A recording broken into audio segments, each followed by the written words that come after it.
Da ist der Hausi Leutenegger. Ich bin Besuch in Gianfranco Salis. Freut mich sehr. Salis trifft. Die Podcast-Show mit bekannten Schweizer Persönlichkeiten. Präsentiert von Gianfranco Salis. Herzlich willkommen bei Salis trifft. Mein heutiger Gast ist ein Phänomen. Er ist eine lebende Legende. Er ist der Kult-Multimillionär schlechthin vom Land. Er ist ein Thurgauer von Weltformat. Und seine Firma, die Hausi Leutenegger AG, schreibt seit über 50 Jahren schwarze Zahlen. Und zwar, man höre und staune, pro Jahr 100 Millionen Schweizer Franken Umsatz und heute beschäftigt die Firma auch über 1000 Mitarbeiterinnen und Mitarbeiter. Er versteht das Business vom Unternehmertum wie kein Zweiter im Land. Das belegen die Facts und Zahlen. Demnächst wird der vielseitigste und dynamischste Multimillionär vom Land, übrigens 80, aber das sieht man ihm überhaupt nicht an. Er ist aktiv wie eh und je und chattet von Gran Canaria auf Genf zurück auf Freienbach und ist wirklich immer on the road. Er ist Viererbob-Olympiasieger, Ex-Skilehrer, Ex-Schauspieler. Was ist er noch? Ringer, Radfahrer, Radballer und heute ist er bei mir, wie Salis trifft und ich freue mich riesig, bist du da. Willkommen, Hausi Leutenegger. Freut mich sehr, dass ich unter euch sein heute. Und sind wir am Zürichsee. Und also eins muss ich sagen, also Radballer bin ich nicht, nein. Ich bin eigentlich ein Kanzturner im Bobfahrer, aber Radballer bin ich nicht, nein. Du bist ja so viele Sachen gewesen. Jetzt, wie machst du das? Du siehst so gut aus. Was machst du am Morgen? Wie startet der Hausi Leutenegger in einen neuen Tag? Schau mal, ist es so, ich wohne an Paraten. Und für mich ist der Sport immer sehr wichtig gewesen. Heute habe ich die Zeit, am Morgen etwas zu machen. Nicht gerade die Firma denkt, ich soll jeden Morgen. Ich tue jeden Morgen, mache ich aufstehen, etwa 20, 30 Liegestütze. Und dann tue ich Beine anziehen. Und dann gehe ich in die Sauna rein oder mache einfach irgendwie etwas. Und wenn ich zum Haus ausgegangen sage ich zu mir, schaue in den Spiegel hinein, ich bin der Schönste und ich bin der Beste. Und dann ist der Tag gelaufen. Und wenn ich Frau Nachbarin gesehen habe, sage ich, Elisabeth, du siehst ganz gut aus, ist ihren Tag anders gelaufen. Aber wenn es nicht stimmt. Sich selber rühmen, sich am Morgen früh rühmen und sagen, ich mache alles recht, ich bin zufrieden, ich bin gesund und bin weg. Kann man auch sagen, ist das eine Art Erfolgsrezept von dir oder Lebensmotto? Schau mal, wenn man so viel erlebt hat wie ich und so viel gemacht hat und so viele Niederschläge hat im Leben, die Leute glauben ja nicht, ich habe nur alles Schöne gehabt, das stimmt nicht. Ich habe eine Firma aufgebaut, über 1000 Leute, ohne Bank. Ich habe nie einen Bankkredit gehabt. Ich habe auf den Baustellen Leute, die dort verunglückt sind, haben müssen Mütter oder der Brut oder der Frau gesagt, ihr Mann kommt nicht mehr heim, er ist tot. Ich habe sehr schwere Zeit auch gehabt. Aber ich habe einfach immer alles positiv angeschaut und wenn man das Glück hat, wie ich, so in kurzen Jahren so ein riesiges Vermögen zu machen.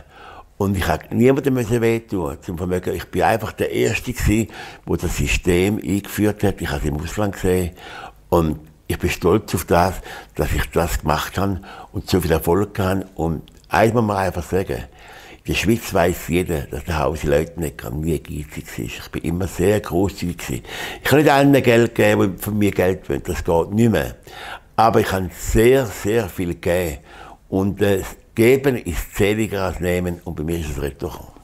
Stimmt das, dass du mit Müsschwänz dein allererste Geld verdient hast? Das ist eine wunderbare Geschichte. Also, wir waren ja 8 Kinder. Wir hatten ein kleines Bauerngewerbe. Ich bin in 5. Stelle gekommen. Und ich bin guter Mauser gewesen. Man hat für eine Feldmaus, die man gefangen hat, dort mal, hat man 30 Rappen bekommen. Das ist so viel Geld, nicht 20 Rappen. Und dann habe ich natürlich schnell gemerkt, dass eine Maus einen langen Schwanz hat. Habe ich 3 draus gemacht und habe schön gedreht und ich 40 Rappen bekommen. Nein, also, ich habe mit Geld verdient mit den Mäusen, ist ganz klar, und mit dem Schneckensuchen.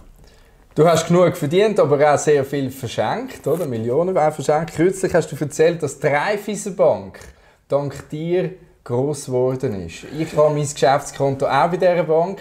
Was kann man darunter verstehen? Als die Raiffeisenbank dank dir gross geworden? Ich würde das genau so sagen. Raiffeisenbank Bichensee war ein Bänkchen mit einem Bankverwalter und einem Lehrmädchen. Und dann habe ich die Firma gegründet und dann ist es so gegangen. Es ist nicht so aufgegangen, es ist so gegangen. Und ich habe mit sieben Geigen, mit Zement Steinen, ich habe grosse Kunden bekommen und sie haben mich gebraucht zwischen Neuenburg, das war ein grosser Kunde, Brünet Neuenburg oben. Und dann ist natürlich das Geld gekommen, das war unfassbar gewesen, dass so schnell so viel Geld kommt. Und die Raiffeisenbank Bichensee, ist eine Bank gross geworden, wegen mir, heute ist ja ein Wuppertal gross gebaut worden. Aber Bichensee, Raiffeisenbank Bichensee, habe ich zu einer Grossbank gemacht. Sie müssen Leute einstellen, bei den ganzen Geschäftskonto von meiner Firma gehen heute noch über die Raiffeisenbank Wuppertal, nicht mehr Bichensee ist dazugegangen, Wuppertal. Bei der Raiffeisenbank geschäfte ich 55 Jahre. Sie haben mir niemals einen Kredit gegeben. Ich hätte ja keinen Kredit bekommen früher. Früher hat es keinen Kredit gegeben. Früher hat das nicht gegeben. Aber ich bin kein Glück gehabt, dass ich so schnell so ein Vermögen verdient habe und mit den besten Kunden kann ich geschäften. Als Unternehmer hast du ja Millionen verdient. Angefangen hat deine Karriere aber in einem Puff in Holland, habe ich gelesen. Stimmt das? Das stimmt, das ist so. Wo du für Bühler und Zwiebeln gearbeitet hast? Das war so. Mich hat die Firma Sulzer mit 20 Jahren auf Game geschickt. Sulzer hat gemerkt, dass ich ein Schlauer bin und hat mich schulen. Aber Schule war nicht mein Jahr. Ich konnte gut rechnen. Das ist das Einzige, was ich konnte. Und wenn ich auf Genf gekommen bin, habe ich das Leben gesehen, natürlich.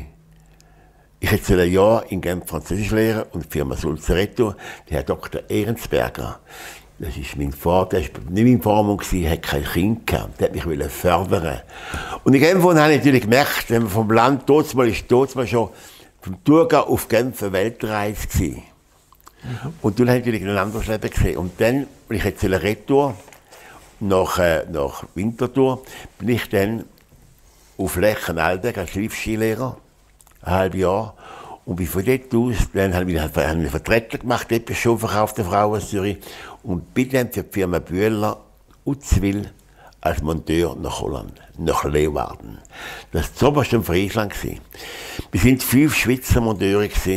Und die ganzen Schönheiten vom Städtli sind unter uns 5 her. Wir waren 5 Schweizer. Und das war gerade 19 Jahre nach dem Krieg.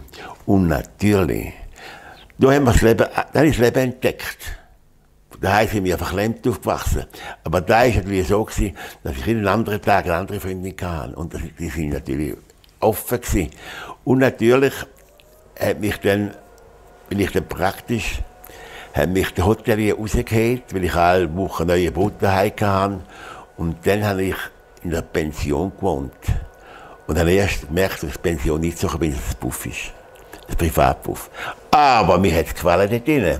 Ich habe es wunderschön gehabt, ich habe meine Arbeit gemacht, ich habe geschafft und habe dann den Luxus Mütterli dürfen, Sauten, die haben alle Sportwagen gehabt. Emschi, Austen, Hilli.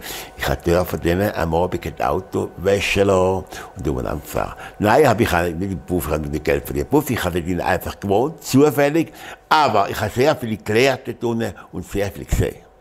Was gibst du einem jungen Unternehmer in der heutigen Zeit wie mir auf den Weg mit? Ich sage immer das Gleiche.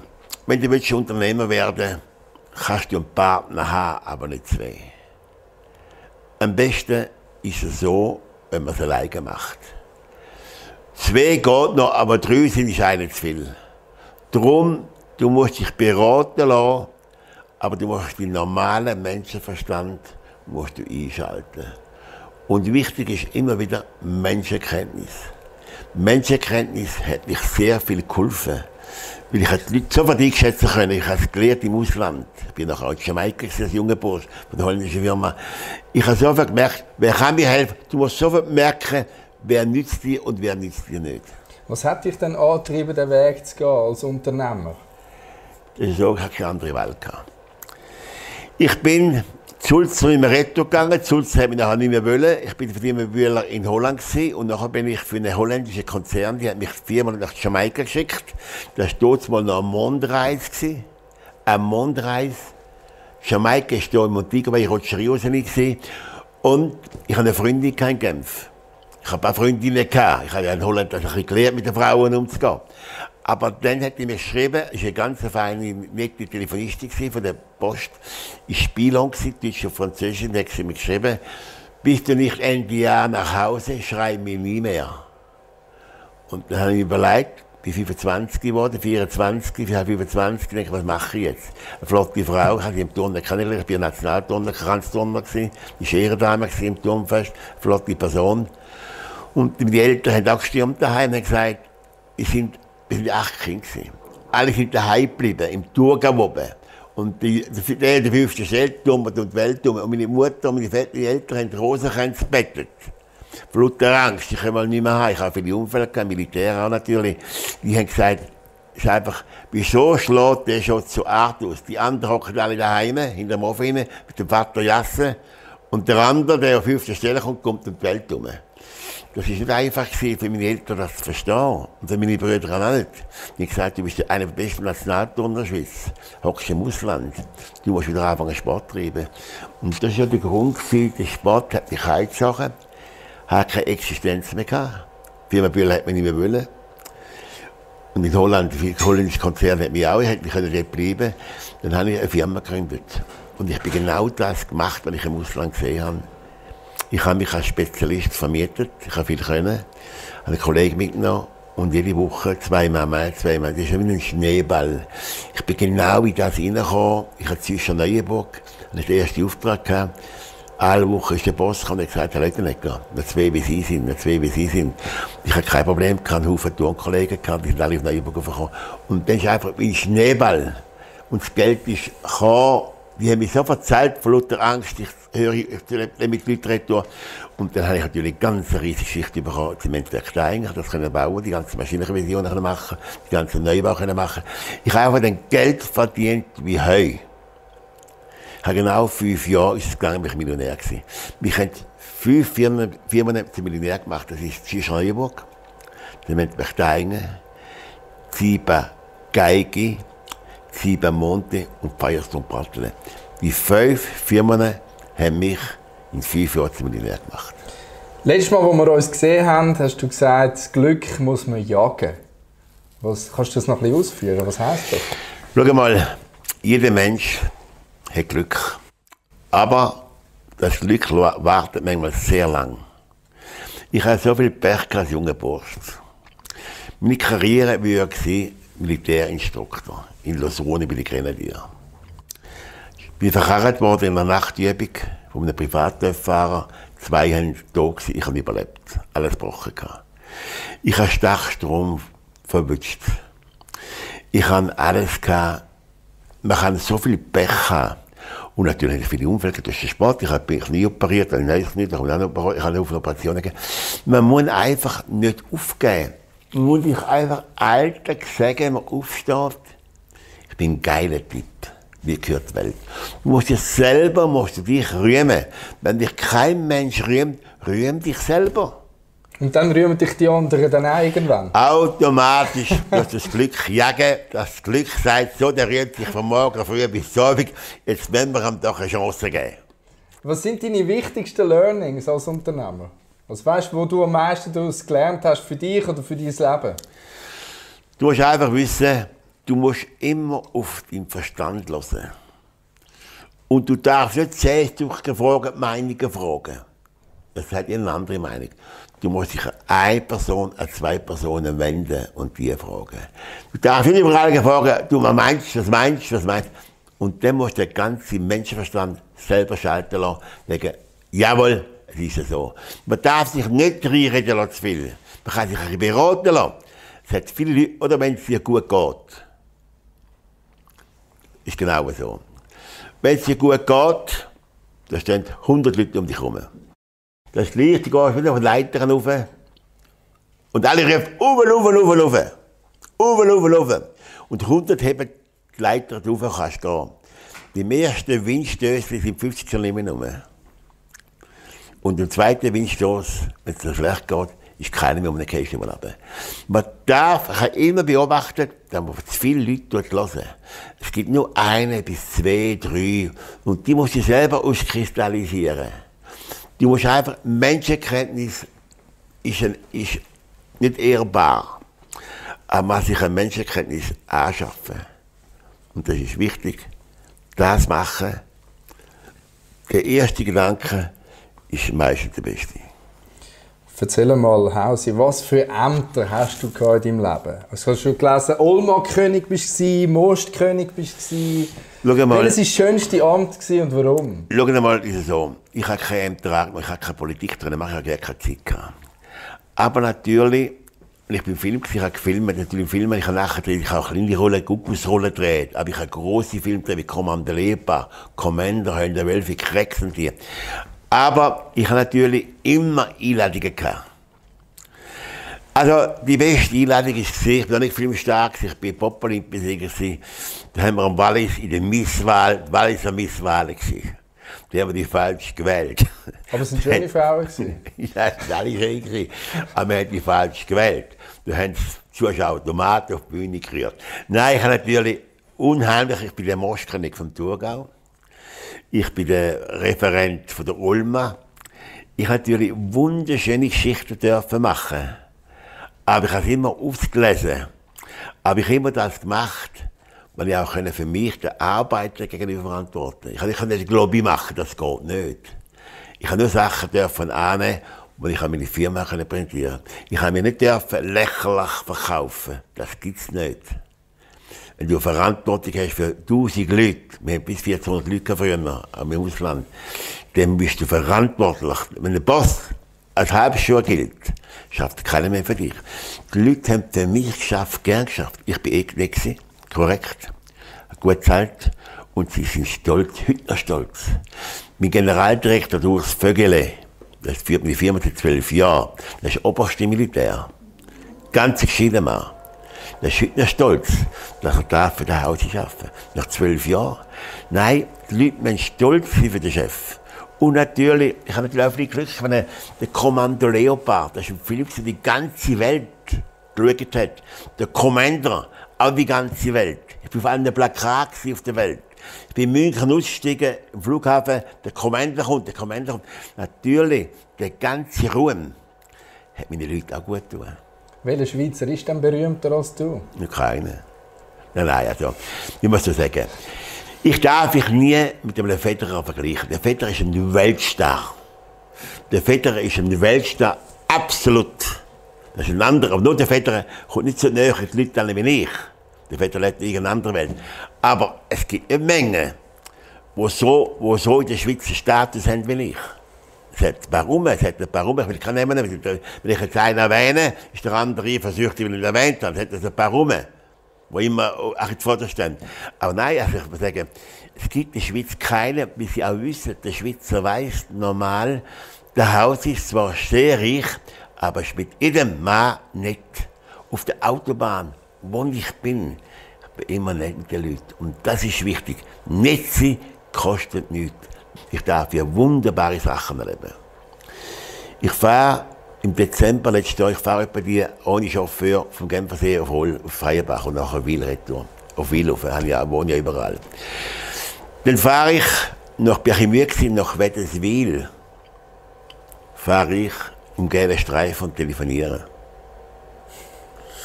Da überholt mich die Polizei zu Abend um 7 Uhr. Das ist auch schön. Und dann haben die rausgeholt, das ist ganz klar. Die haben mich gesehen telefonieren. Und dann, ich sage nicht, wie das sind. Und dann haben sie die rausgenommen, Parkplatz in Wädenswil. Dann habe ich gewartet mit denen, die zwei gekommen, ein Jünger und älter. Dann haben sie gesagt, Hausi Leutenegger. Und ich sage, ja. Ja, das ist aber so schön, dass wir Sie noch sehen, heute Abend um 7 Uhr.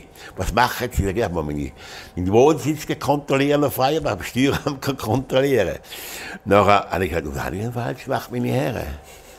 Ich habe gesagt, Sie sind gefahren am gelben Streifen. Die haben telefoniert, 100 Franken gelben Streifen, 100 Franken Telefon. Aber Sonntagabend, 7 Uhr kostet nichts mehr. Ich habe gesagt, darf ich euch zwei Herren zum Kaffee laden? Gern. Kaffee rein, alle Leute haben die schon geschaut. Dann ist die Junge auf die Toilette gegangen. Dann sagt man, sein Chef dabei, sie ist älter, sie haben 50 Jahre, und hat gesagt, Sie, Herr Leutenegger, Sie haben meinem Arbeitskollegen die grösste Freude gemacht. Das ist Ihr grösster Fan. Der muss ein Selfie machen. Das sind natürlich Sachen, die ich auch geniesse. Weil die alle wissen, dass ich die Polizei sehr gut einstelle. Ich bin ja der Polizeisponsor von Genf immer gesehen. Ich darf heute das Polizeirennen zahlen in Genf. Die Polizisten haben mich auch sehr immer geschützt. Sie haben mich auch gern gehabt. Klar, heute weiss ich auch, ich darf sich keinen Tropfen Alkohol mehr trinken, ist ganz klar, ich mache keine Fehler mehr. Aber früher in Genf hat mir immer geschwänzt, wenn sie gemerkt, dass der Hausi, der will dort in einer Bar rein, ist die Polizei, kann ich kein Hausi Schlüssel abgeben, habe mich heimgefahren. Nein, ich habe natürlich viel durch meine Art, habe ich vielen Leuten haben mir auch geholfen. Bist du dann schon mal im Gefängnis gewesen? Ich habe 5 Tage gearbeitet, kein Militär, 5 Tage gearbeitet, habe Filzverweigerung gemacht, knapp verdienen, 5 Tage gearbeitet und dann bin ich in Holland einen Tag Untersuchungshaft wegen Raubmord, bis ich nicht gesehen. Du hast nichts, nein. Also mein Leumundszeugnis ist immer noch wunderschön, schwarz, nie etwas gehabt, nichts. 2 Monate, der Fahrerausweis weg, vor 50 Jahren, als ich gefahren bin, das war alles. Jetzt zu einem ganz anderen Thema, Frauen. Du hast immer wieder mit Frauen zu tun, hast sehr viele hübsche Frauen kennengelernt. Ja, gut, wie war am Hausi sein erstes Mal? Nein, der Klaus. Früher hat man schwanger gehabt, es wäre ja eine schwanger, wenn man ein Jahr geschaut hat. Also, das ist erst, also richtiger Sex ist erst passiert, mal in Genf zufällig, mit 20. Und dann in Holland habe ich aber alles nachgeholt.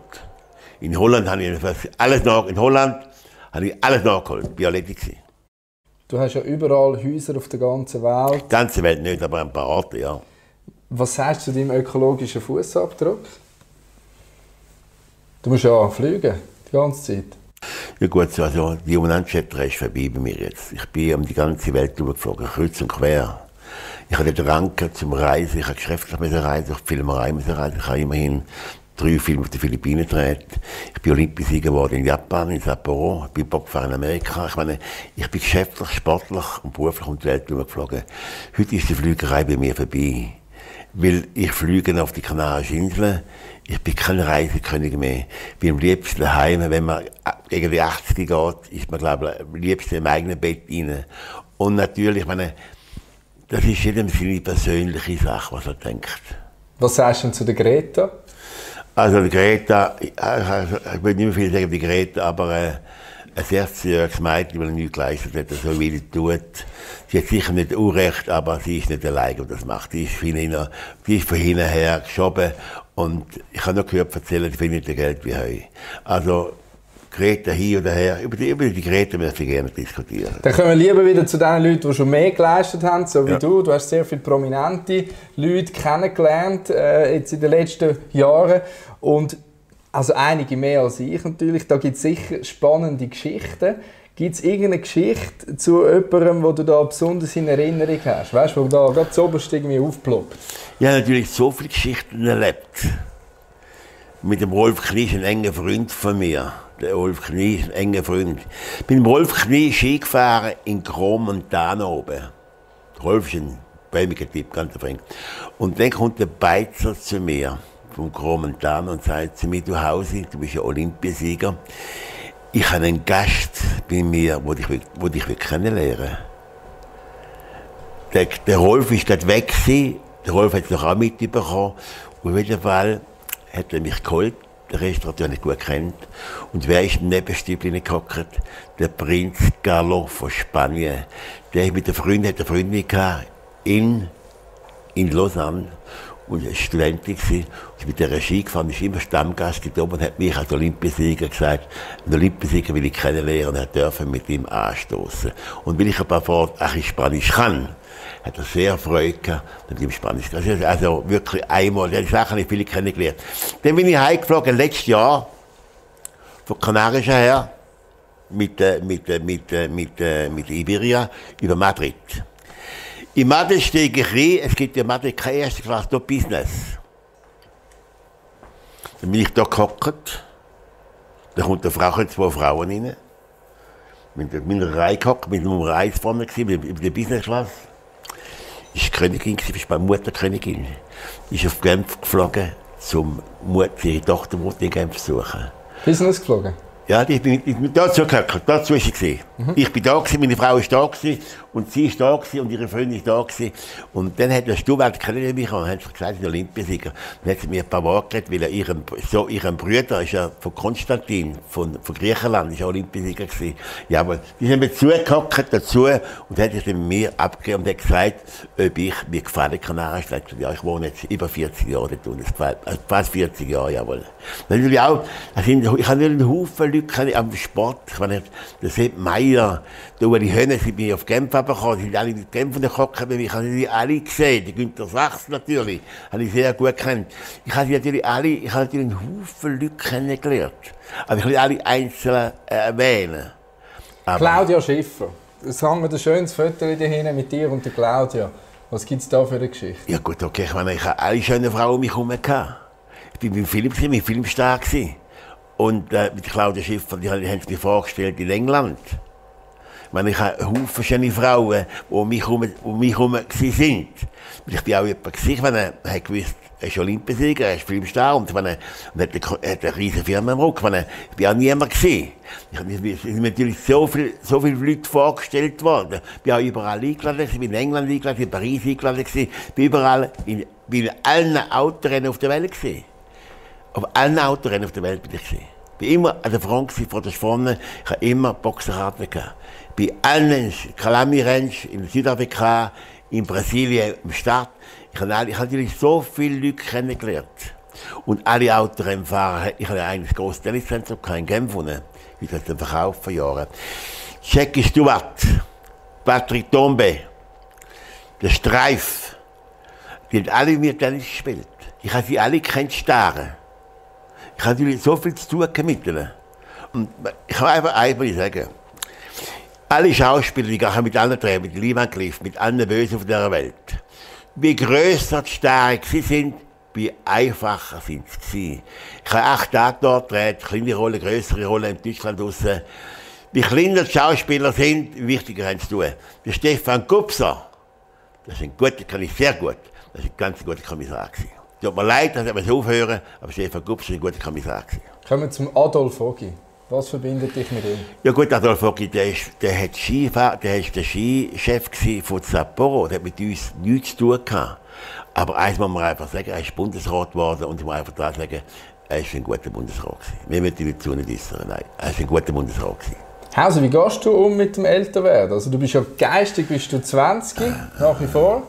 Aber jetzt, es gibt gewisse Anzeichen, wo man einfach merkt, geistig bin ich noch jung, aber jetzt der Körper wird langsam älter. Wie gehst du damit um? Es geht allen gleich. Alt werden ist nicht für Feiglinge. Man muss zu dem stehen. Und ich weiss, die Zeit ist beschränkt. Nächster 80, die geht so nicht hinter sich. Aber man muss so sein, es gibt ja das Miterleben, wenn man stirbt, das ist ganz klar, das gibt's. Man muss so leben auf der Welt, man kann im Frieden gehen. Ich hoffe, dass wir noch ein paar Jahre vergönnt sind. Aber es ist einfach so. Es ist der Lebenslauf und es ist auch richtig so. Du bist wie ich ein gläubiger Mensch, gehst auch immer wieder in die Kirche. Jetzt, was haltest du von Leuten, die aus den Kirchen austreten? Ja gut, das muss man so sagen, das ist jedem seine eigene Sache. Es sind Haufen Austreter, das keine Kirchenstürmen zahlen, ist ganz klar. Aber das ist nicht an mir. Ich bin streng katholisch erzogen worden und mein Onkel war Pfarrer, katholischer geistiger Onkel von mir. Wir sind so erzogen worden. Und der Glaube hat noch niemandem geschadet. Aber müssen wir streng genommen die aus der Kirche austreten, dann an der Weihnachten oder Ostern arbeiten gehen? Nein, das hat nichts mit dem. Weihnachten ist für alle. Ist für die Ungläubigen und für die Gläubigen, das spielt doch keine Rolle. Weihnachten sind die Viertel, die gefeiert werden. Jetzt etwas ganz anderes. Was hast du lieber? Beatles oder Stones? Ja, beide sind also Beatles sind schon gut gewesen. Beatles ist ja meine Jugendzeit. Im 64, als ich natürlich in Holland bin, ist die Beatles gekommen. Das ist ja wunderbar. Also Beatles ist ja viel mehr Beatles, ja. Ein bisschen mehr als 20. Ja, es tut mir nicht genau. Und Schnauz oder Bart? Ja, ist beides. Wenn es einem passt, ist jedem seine Sache. Ich sehe dort ein Bier. Wein oder Bier? Lieber ein schönes Bierli. Sommer oder Winter? Beides schön. Winter ist schön, Sommer ist schön. Wenn ich eben Winter, Sommer habe in der Schweiz und der Winter nicht mir gefällt, da fliege ich nach China, dann immer Sommer. Fondue oder Raclette? Lieber das Raclette. Badhose oder Skianzug? Skianzug. Du bist ja mal im 10 von 10 in der Badhose, das war schon mal eine Vision von dir. Gibt es jetzt noch irgendeinen Traum, den du noch im Kopf hast, wo du sagst, das möchte ich mir noch erfüllen? Träume haben wir immer noch Träume, aber welche Träume ich habe, weiß ich jetzt selber nicht heute. Aber ich habe natürlich schon alles dürfen erleben. Und eins will ich auch sagen, jede Sendung in der Schweiz ist bei mir schon gemacht worden. Jede Schweiz, 1 gegen 100, haben die alle gesehen, ich habe alles gewusst. Oder es geht keiner gern dort rauf. Sie haben mich auch verwünscht zum Gehen. Sie haben mich gezwungen zum Gehen. Aber ich bin dann mit grossem, stolzen Haupt mit dem Scheck davor gelaufen. In der Menge, die in die Hose machen, Menge Prominente in der Schweiz. Die nicht gehen. Nein, wir sind nicht da, wir sind nicht da. Ganz berühmte Schweizer sind nicht gegangen. Aber mich haben sie richtig erpresst. Und als ich aufgegangen bin, habe ich gewusst, Hausi, du hast die ganze Welt gesehen, ich weiss das alles. Und habe jede Frage gewusst. Und die ganze Schweiz hat geschrieben, der Hure Hausi ist ein schlauer Sieg. Das bist du definitiv. Jetzt, du hast mir ganz Steilpass gegeben, die ganze Welt. Stichwort die ganze Welt. Würde dir jetzt zuhören? Du hättest die Aufmerksamkeit von 8 Milliarden Menschen 30 Sekunden lang auf dich. Was würde Hausi sagen oder machen? Ich würde sagen, sind nicht miteinander. Wichtig ist, den Partner immer respektieren. Hausi, wie wird man self-made Millionär? Mit einer guten Idee, mit viel Arbeiten und nicht mit den Leuten. Alleine wird man nicht Millionär. Ich habe Haufen feine Leute um mich herum kein Leben, die mir geholfen haben, die für mich geschafft haben, die mir vertraut haben. Alleine kannst du nicht Millionär werden. Du brauchst deine Helfer und musst deinen Helfer auch immer eine Wertschätzung entgegenbringen und nicht sein. Und du hast mal gesagt, die Armen haben dich schlussendlich reich gemacht. Was bedeutet dir Geld? Natürlich ist Geld etwas Wunderschönes. Ich meine, wenn du so aufwachst, wenn ich von mir immer Ende Monat haben wir die Mutter mit nur Essen gehabt, müssen schauen, ist das Geld. Wenn du immer gehört, der Vater geschumpft hat, viel Geld braucht, dann ist natürlich schon Geld ist eine Beruhigung. Geld macht glücklich. Also mich hat das Geld glücklich gemacht. Aber da gibt es ja auch viel Neider, oder? Wie geht man denn mit diesen Neidern um? Also gerade in der Schweiz, bei uns, nein, wenn einer mal ein bisschen mehr verdient. Schau mal, das ist so. Der Neid ist eine Krankheit mit den Föhn. Da hat so viel Neider rum. Wenn ich mich finde, wenn ich Neider in Zürich sind, und ich möchte gerne Schauspieler, die in Zürich, wo alle holen, wie die sind auf mich sind, ist ganz klar. Nein. Neider muss man leben lassen und nicht beachten. Wenn du Erfolg hast im Leben, hast du immer Neider. Du hast nur dann kein Neider mehr, wenn du tot bist. Also ist es eigentlich ein positives Zeichen, wenn man Neider hat, heisst das... Jeder Mensch, der Erfolg hat, hat Neider. Du hast nur kein Neider mehr, wenn es dir schlecht geht und du tot bist. Als tot hast du kein Neider mehr, wenn du tot bist. Der Tod hat niemand vergonnen. Was ist das Wichtigste, was du in deinem Leben gelernt hast? Es braucht eine gewisse Ehrlichkeit. Man muss ehrlich sein mit den Mitmenschen. Man darf eine Notschau machen, habe ich auch gemacht. Aber nachher wieder einbügeln, dass es in der Ordnung ist. Aber wichtig ist die Ehrlichkeit und den Gegenüber schätzen. Die Leute muss man schätzen. Was gibt dir der Glaube? Der Glaube gibt den Rückhalt, dass du musst verantworten, alles was du falsch machst, musst du eines Tages verantworten. Das wird an mir mal gehen. Aber ich habe nicht viel falsch gemacht. Und was unterscheidet Reiche von erfolgreichen Menschen? Weil das ist ja nicht immer synonym. Klar, es hat Leute, die reich sind, die es geerbt haben. Und es hat reiche Leute, die selber Kraft haben. Das ist der Unterschied. Was ist dein Lebensmotto? Also meins ist «Ohne Fleiß kein Preis». Nicht für mich, das ist auch mein Spruch. Bin gesund, das ist auch mein Spruch. Ohne Fleiß keinen Preis. Bin nicht mit den Leuten. Gehe morgen zum Haus aus. Sagst allen guten Tag und du hast die Leute rühmen am Morgen früh. Wichtig ist selber, dass ich am Morgen um die Aufstehen sage, ich bin der Beste, ich sehe gut aus, die Welt gehört mir. Wie sieht bei dir ein gelungener Feierabend dann aus? Eine gute Fernsehsendung.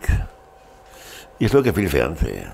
wenn ich einen guten Film kann schauen, einen Krimi kann schauen, oder und wenn ich noch vorher einen guten Serbensalat essen, ist auch noch gut. Ich esse nicht zu viel zu Abend, das geht nicht mehr weg am Abend. Aber wenn ich ein gutes Essen habe, einen guten Serbensalat oder einen guten Bauernspeck oder einen guten Mast dazu und kann ich Fernsehen schauen, dann ist das wunderschön für mich. Gibt es jetzt irgendetwas, was noch den Zuhörerinnen und Zuschauern auch von Salis trifft auf den Weg geben? Ich sage euch, die Sendung schauen, man kann immer etwas lernen und ich will Freude haben, wenn ich einen guten Kommentator höre. Wenn ich schaue, dann sage der Hausi ist ein netter Mensch. Das möchte ich gerne hören. Und das habe ich heute auch erfahren. Hausi, herzlichen Dank, bist du bei mir in der Sendung vorbeigekommen. Es war mir eine riesige Freude. Danke vielmals, hast du dir Zeit genommen. Und ich wünsche dir alles Gute dann zum 80., wenn es dann soweit ist. Und alles. Erst nächstes Jahr. Also verschieben, rauszeichnen. Okay, danke. Salis trifft. Die Podcast-Show mit bekannten Schweizer Persönlichkeiten. Präsentiert von Gianfranco Salis. Das ist der Podcast Salis trifft. Wenn dir die Folge gefallen hat, dann schenk mir doch bitte deine Bewertung auf iTunes und hinterlasse mir einen kurzen Kommentar. Ich freue mich auf dein Feedback. Vielen Dank für deinen Support und bis zum nächsten Mal.